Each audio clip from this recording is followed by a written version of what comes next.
Welcome back to Not Like a Regular Mom. I am so excited to welcome Erin Spahr, or as you may know her on Instagram, Feminist Mom Therapist. Welcome, Erin. Thank you so much for having me. So, give us some background about you, how you started your page, and how you decided to focus on feminism and motherhood. Oh my goodness.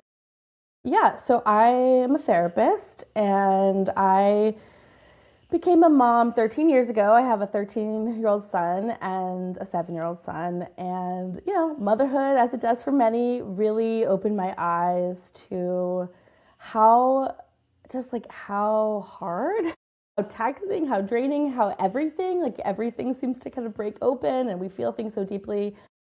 I really kind of, just was very hit by the whole experience. And also, as a therapist, really kind of realized like how much my clients were struggling based on different kinds of experiences they were having. And so I just really kind of dove into trying to help mothers, serve mothers. And I guess at the time when I started my page, I really saw it as an outlet to be able to kind of talk about some of the themes and some of the frustrations I was having on behalf of many of my clients because, there's, so much that mothers kind of like internalize. And we can kind of get into how I really, sort of some of the themes I kept seeing over and over again. They were related to like the society more than the individual. And that continues to be true. It's been a couple of years now, I think, since I started it. And so I really just wanted to kind of like open up these conversations and normalize and validate what moms were feeling. And also, I was just kind of angry. And so it was just a tool for me to kind of help feel like I was speaking some of this stuff out loud. I've since kind of shifted and kind of pulled back, and we can talk about that. But yeah, I still stand behind like all the things that I shared, and I'm still very passionate about mom. Yeah, that's so great. That's just amazing that you've taken that and you've helped so many of us because I love your content. I love your work. And I definitely want to hear more of those themes that kept coming up for you, if you can share that. Yeah, yeah. So in the we've things have shifted so much with modern psychotherapy. This sort of like kind of blank slate. Focus on just like family of origin stuff and just psychological symptoms. Like that is not what therapy is anymore. I think you may see online, there's so many more conversations talking about, right, how, intersecting forms of oppression impact people's experiences, right? We have to talk about the political. We have to talk about, racism, white supremacy, and patriarchy, and all of that in order to really understand what people are living through. And so, but like at the time, even just a few years ago, I think those were really new conversations, even within motherhood. And I did see a lot of like motherhood content creators like being more honest about the hard parts, and that felt really new. Like let's say like in pandemic times, maybe a little bit before that, because before even like not that long ago, like a decade ago, it was such a experience of having to just kind of talk about the joys of motherhood. Just right, like kind of, I'm so grateful that we can't really complain about motherhood, right? Because there still is such a stigma around mothers being complex human beings with identities and all kinds of feelings, multiple sides. It was really just like this very limiting idea of motherhood. It's still happening, right? And so I feel like I was seeing so many women talking about, you know, the sort of like their symptoms as like a me problem. Like, what's wrong with me? So it's not only that they're suffering, feeling like really anxious. Why can't I get my baby to sleep? Like why? Like I'm having a hard time trusting anyone. I feel like I have to be perfect. I have a hard time trusting my partner, or like, right? And rather than us like understanding where that was coming from, a lot of women are told that this is a me problem. But when you see women saying the same things over and over and over again, and you also kind of hear how we talk about these problems in relationships, it becomes so clear that this is a cultural problem. And I work mostly with like millennial moms. I'm a millennial mom, elder millennial, I guess. I'm assuming you're Yes, the same. same. Yep. And I see in my practice like women who are not only coming to therapy to try to heal their own stuff, their like intergenerational trauma, right? They're like, oh, like I was parented in this very behavioral way, right? Be good, don't be Yes. bad, right? A lot of reliance on punishment and reward, external validation versus internal, right? Was a lot of how we parented, or we were parented. Yeah. And then we're now kind of learning so much more about attachment and like, oh, mental health. And so our generation's trying to parent a lot differently and figure out, how do I teach my kids emotion regulation rather than just trying to stop behavior, which is really hard work, right? So I see so many women who are just like doing that, which is a lot on its own. And so they're trying to heal themselves. And then often they maybe have parents who kind of don't get it. So like the grandparents generation are pushing back in different ways or feeling hurt. So there's a lot to manage in those relationships, right? Maybe sometimes even like parenting up, right? So they're kind of Yes. parenting in both directions. Yes. And then they have partners. And this is where a lot of my work focuses on really understanding how the culture hasn't really prepared men for relationships and for being really solid partners for today's mothers, women. I mean, I'm saying men and women. Obviously, like mothers can be gender inclusive, but for right now, that's kind of who I'm talking to and who I see the most. And so I feel like that is its own really kind of lonely and frustrating experience, because a lot of men still are measured against kind of the previous generation of men. So you're really a good dad in this society if you are an involved dad. He's involved. He takes his kids to school. He puts his kids to bed. He gets the what I call the good dad sticker that he gets to wear around the world, right? Like that's how he's seen. Totally. Right? And they are often, in the best of circumstances, doing better than their partners. But women, right, because feminism helped women go into the workplace. Some women always were in the workplace, white women, I guess we think about like what's traditional. Obviously there's differences based on class and race. But let's say like we were liberated into more sort of employment opportunities, but nobody else took on all of the caretaking roles and all of the housework, right? So women just were now expected to really do it all. And I think our generation of women were really like over functioning, and we want to like do it right, and we want to get the A, the star. It's exhausting. It's like, how are we supposed to be successful? So I could say so many more things, but I'll just kind of pause there. That is like the dynamic that I see all the time. That is so great. I feel like you just covered so much and connected so much. And I cringe at myself because I think like probably 15, probably less, maybe 10 years ago, I would consider myself like, oh, I'm not that political, but I considered myself a feminist and I cared about all of the same issues I care about now. But I just didn't understand how deeply political everything is. And I feel like women in my family from previous generations are like, why do you have to make everything so political? And it's like, no, every single thing that you just mentioned, every single thing is political. It's rooted in our systems and our culture. And like you even mentioned, just the external forces, like how men, external sources outside of women and what we're going through, men were not socialized in the same way. They were not, women were told we could do anything and men were told they could be like their dads. Yeah. Yeah. So, And if they're a nice guy, like that's good, right? And so yeah. we have previous generations still kind of reinforcing that. Oh my goodness, because a lot of women were deprived.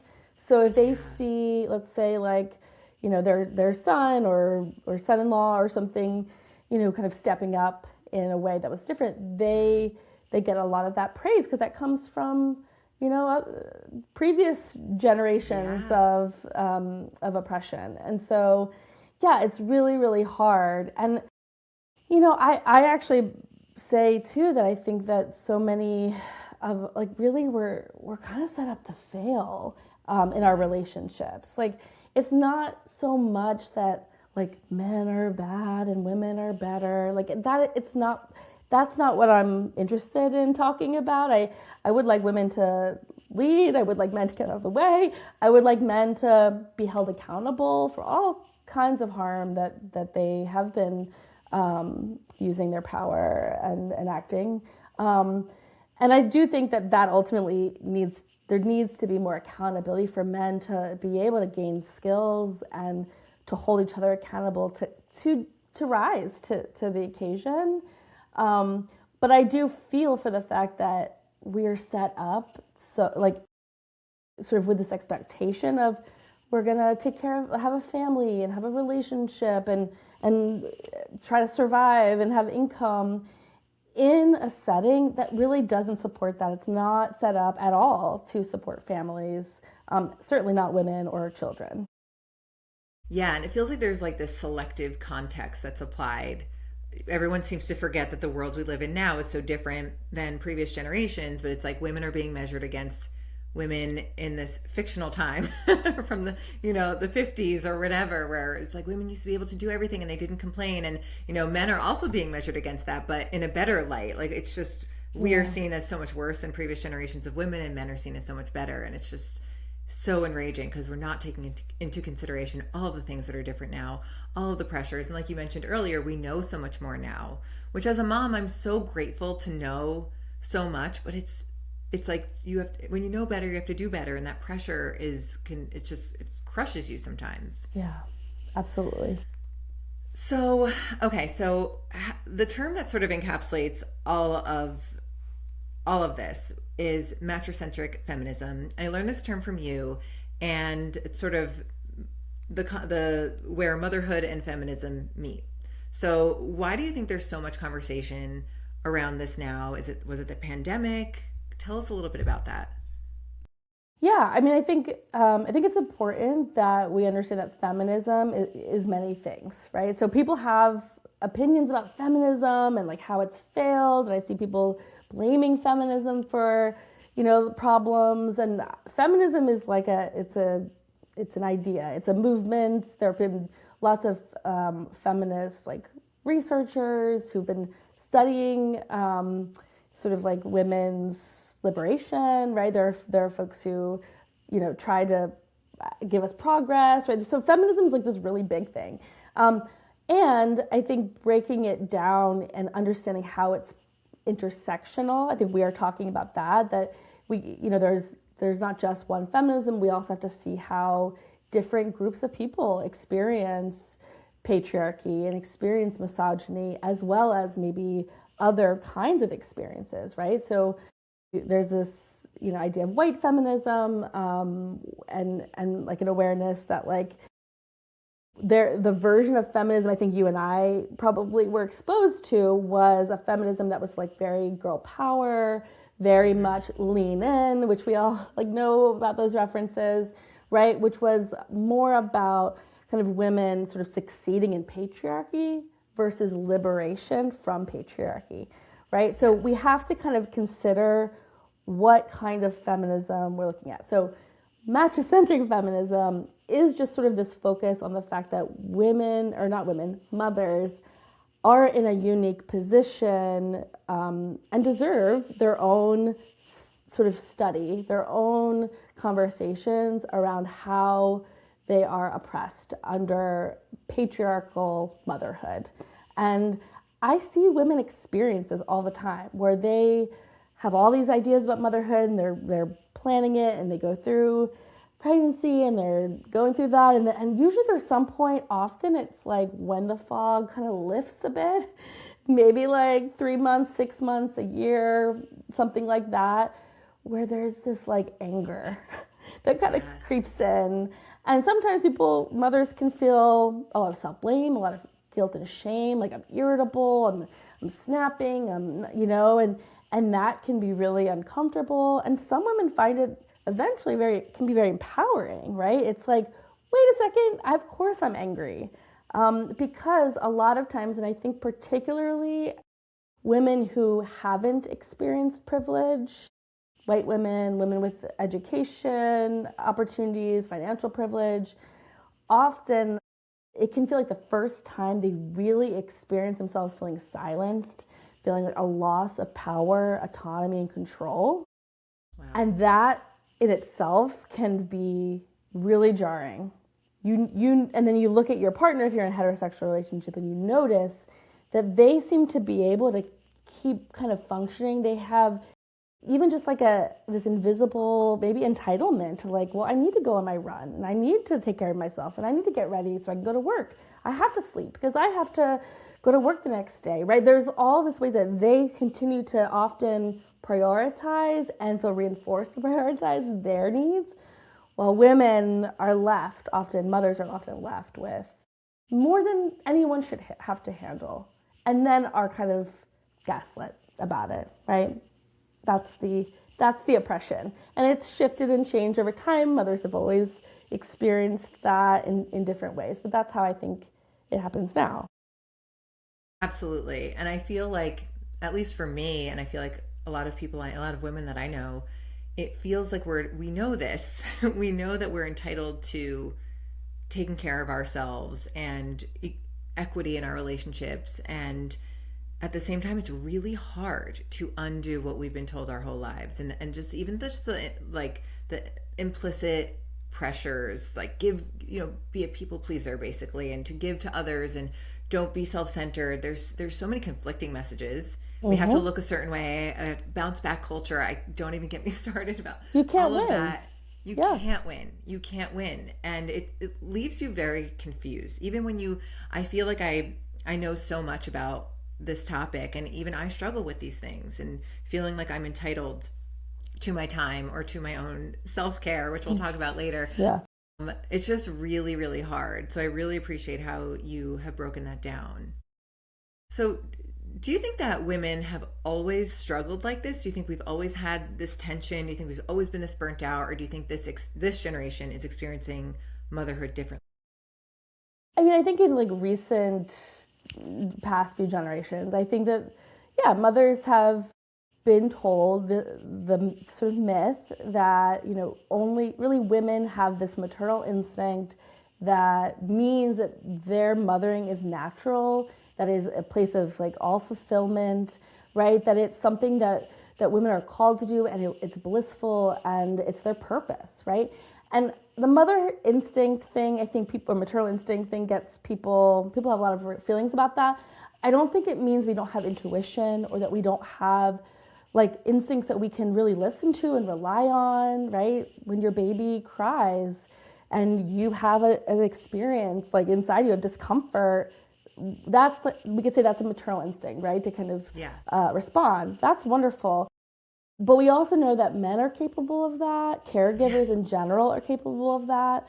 I don't think we have to say that like men and women are completely equal, because as far as like our biology, like it's okay that there's differences, right? If you're a breastfeeding parent and you may be more sensitive to your baby's cries than maybe a parent who's not. Like there's all kinds of differences that we can account for. That's not the point. The point is that we've been told that because this is something that is our purpose, that we're biologically wired to do, that means that we don't need support, that it's something that's forced on us, that we should want. So certainly women who don't want to become mothers feel that pressure. And then we don't have to support them or pay them. And so I think that has probably been going on for a long time. I think many of us heard, from our grandmothers or great grandmothers, warnings about, picking the right person, or, loneliness in motherhood, or anger. Like there's a lot of knowledge that I think we have sort of gotten from previous generations. I think, I know my parents' generation, they were more bought in, I think, to the like working and, mothering. I think there was less pressure as far as like social media and kind of like what that perfectionism and that performance of motherhood. I think there was less of that kind of, having to display it for everyone the way that we experience it now. So I think like we think of like the 90s moms, we're giving packaged snacks, latchkey kids, like, there was a sense that the expectations were lower. And in some ways that was probably helpful, but they were still doing too much, right? I think the expectations were still really hard. So I wouldn't say like, oh, we have it harder now than them or they had it hard. I think it's been hard, but different in a different way because it's still been our burden to carry. Yeah, that makes a lot of sense. I feel like I've mentioned this before on my podcast that we also know, or some of us have heard about previous generations of women were medicated to get through Totally. motherhood. They were uppers, downers, everything just to survive the day. And if you look at the advertisements from that time, it's so upsetting. Mommy's It's little just gross. helper. Yep, exactly. And so there's this acknowledgement of how hard it is for women, and it's just like a cover up. Like, no, but she has to keep doing it. We're never actually looking at the issue. We're just treating the symptoms. And I think in my experience in my family, there's a lot of, and this word has a lot of negative connotations, but it's a lot of martyrdom. And it's like, this is just what we do. This is just how, and it's sort of like this weird combination of pride and almost like this girl power undertone, but at the same time, just like we suffer because this is what we're here for. And it's just, we Which don't is want a that. really creative way to adapt Yeah. to a situation, right? So this is where it can be really uncomfortable to be angry all the time. And so I see folks try to be like, well, how do I do that? Which we could talk about, like, how do you navigate that? But I think it Yeah. makes sense when, you want to feel aligned with your situation. We don't want to feel oppressed. We don't want to feel out of control. So I think internalizing patriarchy is a way of surviving in it. It's not a great way of changing it, of liberating from it, but it is a great way to survive. So I think that's where I have some sort of general compassion or empathy for folks who have internalized it, because that feels, even if it isn't safer, even if they don't have as much control, it can sometimes feel like it, right? I'm choosing this. We want to feel in control, even if we're not. Yeah, Does that make that's sense? great. That makes so much sense. I love that. I really think I needed to hear that. I think it's hard. There's a lot of resentment on both sides when you have conversations like that. So it's a really compassionate way to look at it. So you mentioned how to navigate all of this. Please expand on that. Complicated. No I mean, pressure. I think the point of being angry at the systems and the culture is to help relieve that self blame that just adds to our suffering. So if you're already like, oh gosh, I'm really tired and I'm trying to manage like doing this parenting thing without a village, right? With, doing this stuff on my own. If you're also saying to yourself, but I should be doing this like perfectly, or like I'm behind or I'm failing, I think that then like contributes to a feeling of depression, like a feeling of anxiety, right? Like that adds to our suffering. So I think if we can say, this is hard, and it's not because there's something wrong with me, it's because it's set up this way, right? We're being told that this is like how it should be, but we actually could be better.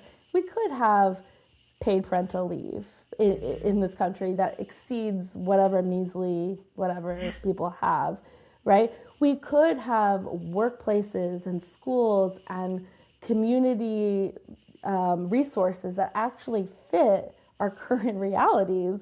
So we're not all just like scrambling to try to like make things work and, figure out like how to, manage like a work day that doesn't fit with a school day, right? Like this Yeah. doesn't work. And so if we can sort of acknowledge that it's not our fault, I think that is a helpful place to put it. I do think that we also have power to focus on deconstructing the internalized patriarchy that says good moms don't rest. Good moms don't leave their kids to go do something for themselves. right? That kind of like undoing, and it doesn't mean you can't also hold on to like the parts of motherhood that are important or that do matter or that we can't shift, right? We can't. So I think that actually adds to our sense of oppression, that self-policing that we do to survive, right? That's why we do it, to survive, right? If I'm lazy, I can't tell you how many clients of mine are so lazy. Is like the worst thing you can be as a woman, as a mom. People are very scared of that being sort of a label that people see, and so they self-police themselves, so they're constantly over-functioning, right? So being able to say, I want my kids to see me relax. I want them to know, you know what, mommy's like doing something she loves right now, and you can get your snack yourself and that be okay. And we actually know that in the research, that the good enough mother, good enough parent really is good enough, right? Our kids don't need perfection at all. Like, it's not good for them, actually, right? So figure out how to make that okay can be helpful. I love it. And as far as the term lazy, I think it might have been on Glennon Doyle's podcast. She had an episode about laziness and how it's just kind of a made up term. It's just a construct of capitalism. Capitalism, and, yeah. Yeah. And so when you think about it like that, at least for me, when I think about it, if I'm feeling lazy, because again, I know this, I feel this, and that it's just like, something that really feeds capitalism. I'm just like, okay, let me think about this. Am I lazy or am I burnt out? Am I lazy or am I exhausted? Like, there are so many reasons why we might not feel motivated. And I love what you said, that we don't have to show up perfectly, and we probably shouldn't. That's really great. We should be internalizing a lot more of these positive messages. But the negative ones, when we're judging ourselves, really just, they stick around so much more. And we're like the backbone of this country. Like, we're the ones doing Yes. all of the labor, and like we see who's in charge, right? And yet we're policing ourselves for like whatever. For what are we doing that's so horrible? Well, you want to rest, you're tired, you're cranky, right. You eat something that's like you enjoyed that's not allowed, your body has changed. Like, these are the crimes that we have internalized that we cannot like cross, or else we will be cast out, we will be shamed, we will be unlovable. And I think as you do some of this work, especially like as you get into your 40s and 50s, I don't know if you see like women, like older women who you can see have like gotten there. It takes us so long often to like undo all of the like good girl conditioning. I think particularly white women have that. So I'm sort of talking about my own experience of good girl conditioning, that like it's actually liberating once we say, I'm allowed to just be a person imperfectly. It's okay. But it takes a long time for many of us to get there. And I think motherhood can be a place where we're really confronted with it. Yeah, and I think when I think about it for myself, it's like, what are the consequences? What, someone's going to be mad at me? I have to release that. But we have, like you said, we're the backbone of our society. Like, if we stop doing things, if we push back, the consequences for the other people who are benefiting from it all can be a lot greater. We just have to sit with the discomfort, which is so much easier said than done. Totally. But if you think about it on that scale, we're really powerful. We just we've been made to feel like we don't have any. So thank you for breaking that down. I really appreciate that. Okay, so I want to segue into taking care of ourselves and our communities, which is a big undertaking right now. So what do you recommend to people to stay calm and regulated and sane, give or take? Sanity is hard to come by right now, I feel like. But in the world that we're living in, there's so much going on at all times. We're so overstimulated. What can we do to take care of ourselves and hopefully our communities, our families, our kids? How can we do this? Yeah. Well, first of all, that's like, it's a hard thing to do. I think right now, I mean, we're both in the United States. There's a lot going on here. There's lots going on in other countries as well. Like, what a time. And it's always been hard. So I don't want to be like, now it's hard. I think surviving is also like enough. So, it's enough. It's not enough. We deserve more than that. But I guess I'm just saying, like, as far as like the measure that you give yourself, I think being really, really compassionate. And I'm glad I'm not hearing as much of the self care talk anymore. I don't know if you've noticed that, but that was like everywhere for a while. Like, self care is the antidote to everything, to burnout. And I really couldn't stand that phase because Yep, it same. felt like another thing that we were putting on moms, right? To like figure it out, right? You're drowning. Oh my goodness, you deserve self care. That, for some people, that could be a helpful message. Great, but a lot of people who really need help. It just feels like something that they're alone having to do, right? So the idea of community care, the idea of how do we lean in to community, how do we offer it when we can, how, like, and that can be really simple things.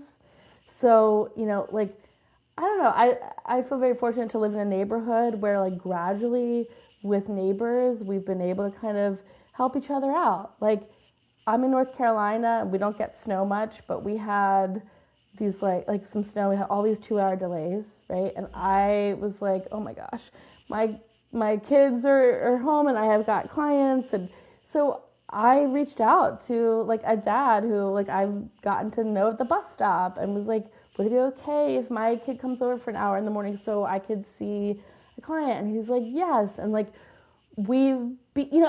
finding these small ways to both invest in and like allow yourself to receive support on is, I think, like, really important as we shift this culture to something healthier.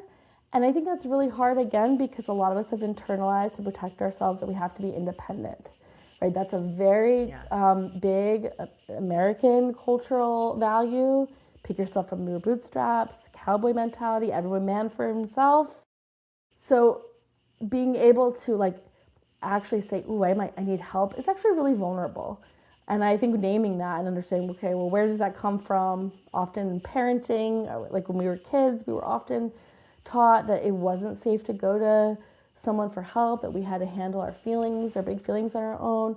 So that's not a simple thing often to ask, but that is, I think, a big part of this. And that, again, we have to be uncomfortable also other times to put ourselves in a position to invest in our communities. And I think that's also something that many of us haven't had modeled, weren't like shown.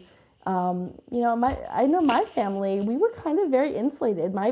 We kind of were focused on just our kind of immediate family. I didn't see a lot of community building in my family, and so it's, even that feels very different to kind of go out and offer to help people. We had with the snows, like, I'm just gonna like wipe off the snow of my neighbors who have little kids, because I remember a time when someone did that for me, and like that felt really good, and to model that for my kid. So I think it's really simple actions like that we all can be taking.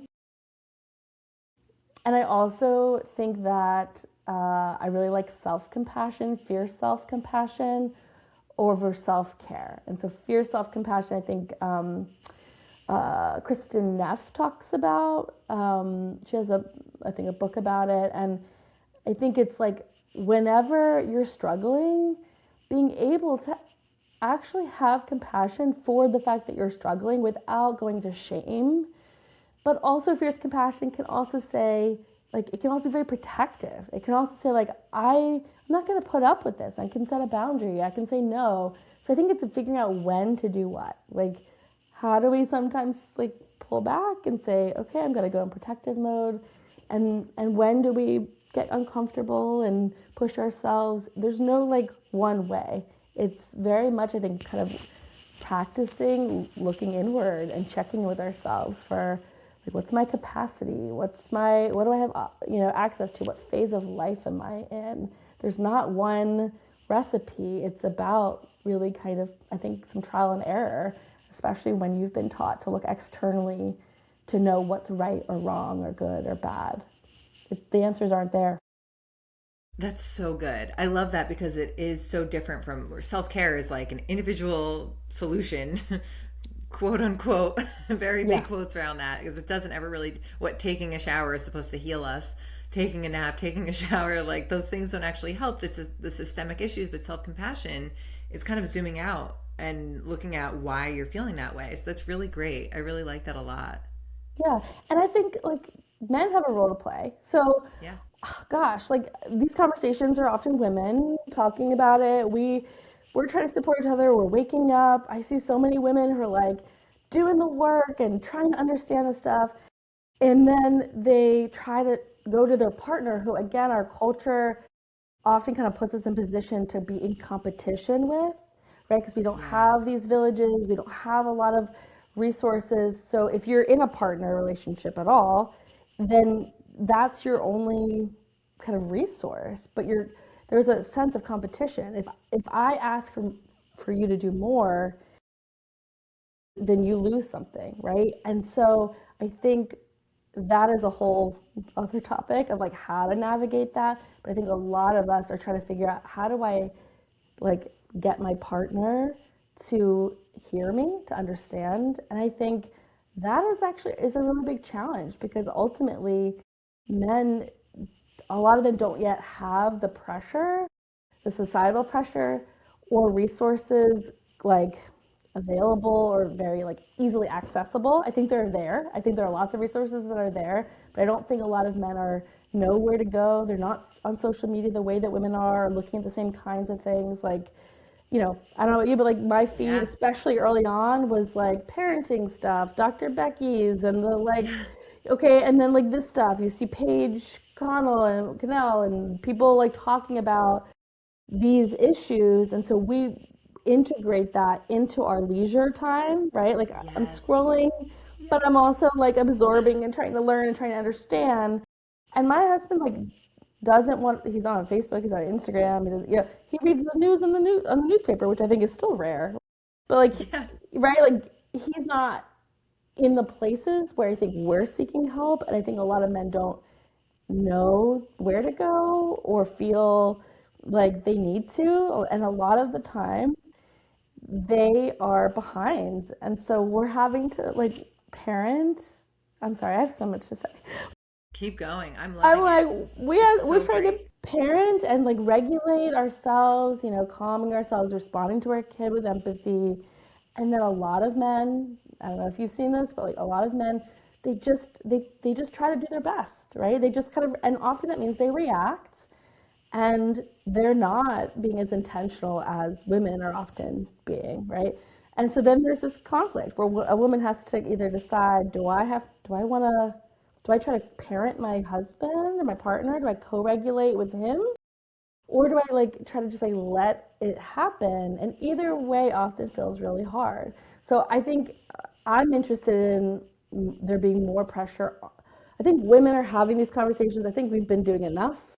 I think that Yes. we need men to do more to actually unlearn and kind of deconstruct their own patriarchy. The messages about that, like, women are their only places of support, right? That they go to women for all of their emotional needs often.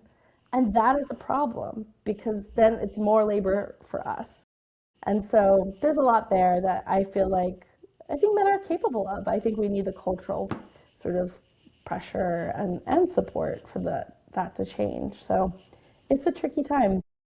It is. And I feel like the frustration is we're working so hard to stop these cycles and do our best and do better for our children and challenge the gender norms and stereotypes. But when we're doing even more and more, and men are kind of staying here, it continues to reinforce, like, if my children see me working overtime and being there for them emotionally and doing all the work and regulating myself to be with them, they are going to see that, like, they can't go to their dad for that stuff. They go to mom, which is like go to woman for emotional Mm-hmm. needs. It's like, 100%. Mm-hmm. yeah, so it continues a cycle. I feel like women just feel like they just keep hitting dead ends with their husbands. And of course, it's much easier said than done to just drop your husband, though I support it. I recommend it. But yeah, it's so challenging because like I'm in the middle of a divorce right now, and these things still happen. Like, it doesn't stop the cycles. It doesn't stop the patterns from continuing. So it's really frustrating. Yeah, yeah. Which again is like, that's why I think a lot of self-compassion, Yeah, and that's why we can't fix every generational right. curse, which is really hard. I don't think people talk enough about the grief that women Yes. who are kind of having these conversations that we're having experience, especially seeing how freaking far we still like want to be. I mean, we're talking, Yep. it's Epstein file Yep. week, and like just how really how horrible the patriarchy and the men who uphold it and support it, and some women, but like mostly men, have been enacting like extreme violence and like horrible things on our society, on women. And so it's like we're trying to raise, like I've got two boys and I'm trying to help them be really empathetic and aware of their feelings and all of that. And so it's like they're still in this culture Yeah. that we're trying to create. And I think there's power in that, but there's also, we don't have full control. And I do think that sometimes there's like a grief of that. Not that we can't feel hopeful that it's making a difference. It's just, I think sometimes we want it to be further. I know I do. Yeah. And so I try not to put that all on my shoulders. So that would be like some advice is, if you resonate with that, of like we can shift, and we are shifting the culture in really powerful ways. I mean, I think I'm always in awe of mothers who are doing this work to like go to therapy and look at their own stuff and learn how to repair, which I think is, Yes. that's my number one parenting sort of tip, is like, you again, you don't have to be perfect, but being able to repair and teach repair to your kid is such a great tool that many of the generations before us didn't really have access to. So if you Totally. can do one thing, it's knowing how to model apologizing and talking through feelings and repairing, and then teaching our kids that. So yeah, that's how I Yeah. manage all No, of it. that's fantastic. I could not agree more. I think it's so important, and I think it feels so revolutionary. It's such a new concept for all of us, and it's so huge, and it's relatively simple. It's just kind of, you have to put your ego aside, even with your children. Yeah. So you mentioned that you have two boys. I also have two boys, and just having kids in general, I guess this is a two-part question. Like, how do we talk to our kids about what's going on? Because we know that they're feeling. We think we're just like, calmly scrolling these Epstein files, for example, and all the news in our world, and kids pick up on everything. They know that we're feeling stressed. How do we talk to our kids about anxiety and just what's going on in the world without causing anxiety in them? And how do we, sort of separately, how do we talk to boys about all the things that we need to talk to our boys about to raise better men without making them feel shame Yes. about I being boys? I actually think it's a really tricky thing, and I just want to name it, that is complex, because I think I see answers to these questions that feel good in theory, like expose them, right? Share it with them, teach them about patriarchy and the responsibility they have, especially like I feel like having white boys, like, oh my goodness, Yeah. what a responsibility that is, right? And to be honest, my own experience, I feel like has sometimes backfired. If I've come on too strong at times, I think, and I've learned, my family is, we've all realized that we're very kind of neurodivergent. So I, have found out that I have ADHD like a few years ago in my late 30s, and my husband recently got diagnosed with autism. That was a whole journey. And part of why I kind of pulled back actually over the summer was just like us digesting a lot of these Yeah. realizations for each of us. That was, I think, really an important thing to understand. And so actually, like, when you have a neurodivergent parent or two, your kids are likely to also inherit some of that. So I've realized that, like my oldest is a very sensitive kid, and in some ways, like, has kind of ways of trying to protect his nervous system that I've had to kind of pull back on the teaching and the like informing and doing more modeling, listening, right? Like how I respect his boundaries, how I, respond to his needs and his brothers, like things that I'm modeling, I think are more powerful than overly stressing them out because I feel like we don't want to put the burden of all of this horrible stuff on children. So there is some need to protect.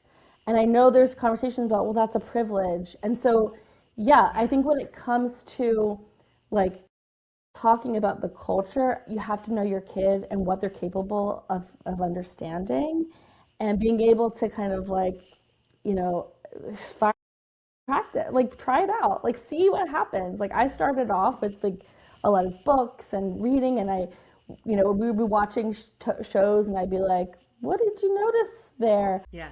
I kind of imagined that like maybe I would have a kid who would be like, "That's not fair," and like be really excited about it, or like when I'm going to a protest, be like, "I want to go." Like, some people have those kids. Sometimes I feel Yes. like, "Oh, what would that be like to have Right. Yeah. that experience?" I guess I just want to like name, like I have a kid who, again, he gets very overwhelmed and I think is self protective. So I've actually learned to kind of like pull back a little bit and create moments that are important to have honest conversations. And I know he knows them and I see Yeah. how he acts in the world. And that gives me like, that helps.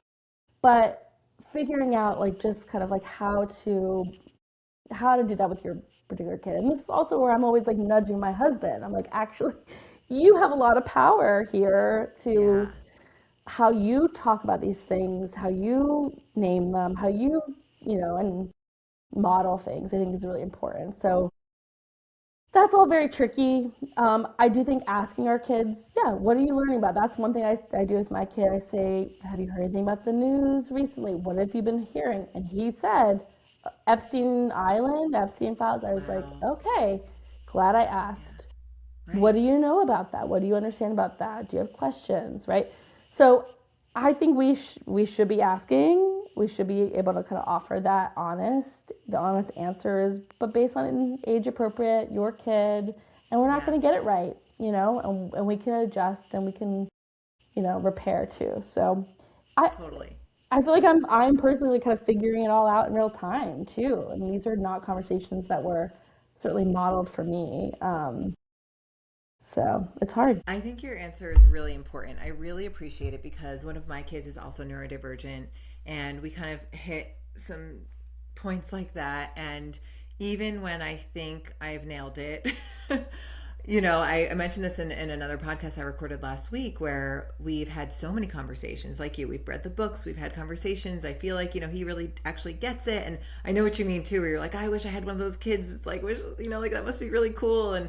But they're just all so different. And even though my son, we have these deep conversations, he's really emotionally intelligent, he's still a human being. And we had this incident where I mentioned this in my last podcast that we talked about trans rights and just the concept of a non-binary person and gender and all of it. And a child in his class mentioned something that they might not feel like they're the gender that they are, and they mentioned it just like to the class, kind of in passing. And I was like, "And how did you react?" And he was like, "I kind of like laughed." And I was like, "What? Like you're just like." You did what? And he was like, no, like I don't think they like saw that I laughed, but like I was like, why did you, and you're trying to like keep Yeah. yourself composed. And I was like, what was funny about that? And he was like, I just couldn't believe. Sometimes I just laugh when something that we talk about at home actually happens in real life. And Mm. it's like that, of course you're thinking about the way that a child might have interpreted that. Yeah. Did they see Yes. my kid laugh? But you realize like, wow, like that's so understandable. Like he was just like, wow, this thing that my mom has talked about is actually happening to me. And like, it's kind of crazy. And you just can't predict or control how they're going Yeah. to react. So yeah, we're doing the best that we can. Yeah. And they're immature, Yeah. right? They're immature, and so yeah. I mean, it is tricky, and I do think we need to have conversations. But you're right. You don't want to shut down conversation, right? Right. That's part of it. Is you want to earn trust that your kid doesn't feel like they have to perform perfection. Adults are Yes. like so far behind it. We can't hold our kids to a higher standard than adults. right? They need to mess up and they need to like have these experiences. And I think that's again repair, like Yeah. teaching them how to, okay, that was your reaction. That's what your body was like recognizing Yep. something and you weren't sort of like in control of that. I wonder what would feel good to you now. And maybe you have a kid who's like willing to do that, to Hmm. have like a conversation or apologize and that's Yes. great. Maybe that's not realistic, but maybe it's something that you can sort of just kind of plant a seed, right? Because we Yes. aren't fully in control of these little people, you know? Yeah. So we have to kind of trust in them and trust in ourselves that we're like creating a relationship over time that they're going to have some of these experiences to draw from Yeah. when they have more power and agency in the world to use them. Yeah.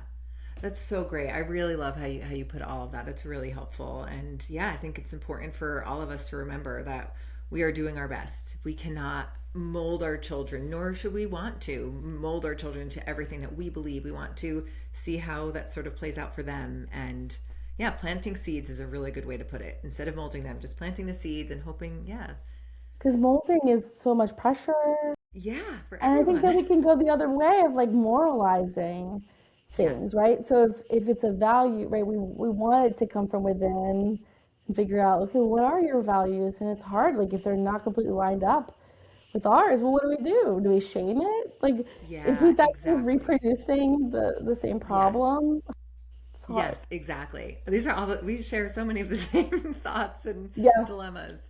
That's Yeah. helpful for me to hear, like that you're also relating to that. That's helpful for me. Yeah. Yeah. I think there's so many of us who are like, we hit these walls and we're just like, what do I do here? And we just have to kind of shift and pivot to what makes sense for our kids. So I know somehow we're almost hitting an hour here. So I wanted to ask one more question just while I have a quote like feminist mom therapist. I have to ask your thoughts about postpartum depression Yeah. because I had postpartum depression and I was always told like it's the hormones, it's this, it's the life change.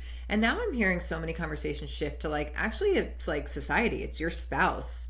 It's not having a village, it's not having enough help. So what do you it's a big question, I'm sure, Yeah. but like what are your thoughts on all of this? Yeah, I do. I have lots of thoughts on it. I think with any kind of like mental health experience, it's never one thing, right? It's like often like depression is a symptom. It's an expression of complicated emotions that can be related to genetics, hormonal, ups and downs. Certainly, postpartum, we do know there's a huge shift in your hormones at that time. Many women are very sensitive to that and they experience that. But do believe that historically the biological and hormonal parts of this have been overstated and not like the weight of that compared to the culture, the trauma of going from pregnant, visible, maybe like having a vision, maybe feeling celebrated, maybe you didn't. Maybe you had a traumatic, horrible pregnancy, but you had to, keep going through life and pretend like you didn't. Maybe you had a loss. Maybe like there's so many things that happen that I think the depression or anxiety can often make sense as a response to grief, to anger, to needs not being met, right? And often depression is sort of like a shutting down. It's like a mode of like we're not going to keep trying. It's a self-protective place, right? It's a things feel heavy. It's you have to kind of slow it all down. It can be very scary to be in that place, especially when you don't understand. You don't you have to keep functioning, right? It can be very painful, and I think a lot of people feel very traumatized by being depressed, right? It can represent feeling trapped, feeling stuck. But I think I really like Sarah Mendel. What is her?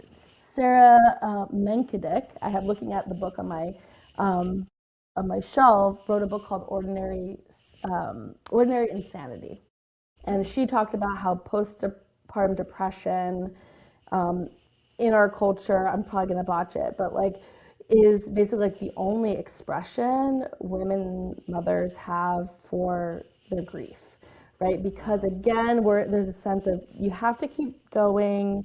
There's no resting. We don't have the 40-day, you know, sort of community. Everyone takes care of mom. The way some cultures do better at than us, it's often back to work, like back to life. You know, your body needs to bounce back. You, even though your identity, everything is shifting, your roles are shifting, you're dealing with a huge physical toll, right? Like there isn't this place to say that often, and we don't know what to do with that. So I think like the sense of grief and anger and all of that isn't really allowed to be expressed just gets internalized, gets held in, gets sort of weaponized onto our own nervous systems, and that's that's the experience that we can sort of name and say, oh, I'm struggling, therefore it must be postpartum depression. That here we can give you medication. Here's an individual treatment, because people who refuse to actually shift the society toward what mothers actually need, right? And like I'm hoping that changes. I'm hoping we're breaking things open and people are, but like that is the actual antidote. Is we need to not keep neglecting mothers, right? That is what people need. And so, yeah, I mean, I think postpartum depression makes complete sense if you are struggling and there's no other way out.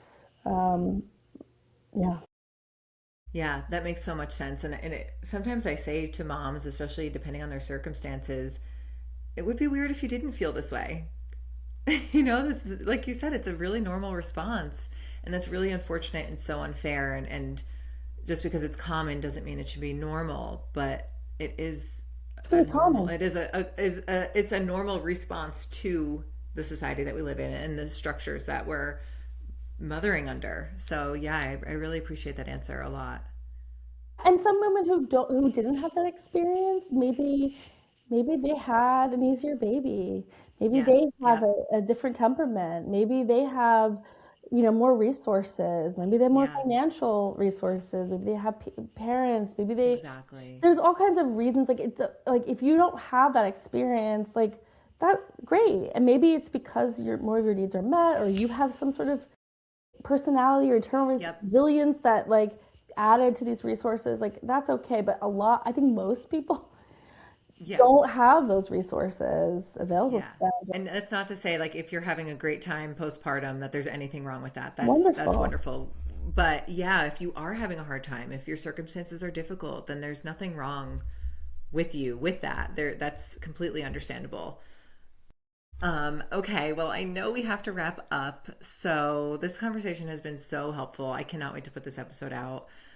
Can you tell us about what you're working on now? Anything that you're working on? Yeah, I've been working on really regulating my nervous system so that I can do what I'm good at. And I did go through a big process. I felt very angry, and I feel very passionate, and I have a lot of things to offer, but I was trying to do too many things, which I really learned is a big part of ADHD. It's like get an idea and I'm passionate, and then suddenly I have a podcast and I'm trying to write a book and I have a directory and I'm like, what did I do to myself? So Yeah. I've been doing this very kind of gradual, kind of slowing down, letting myself really kind of focus on how can I show up. And I feel like that has kind of led me back to just focusing on doing good work with moms and supporting them, especially given how hard things are.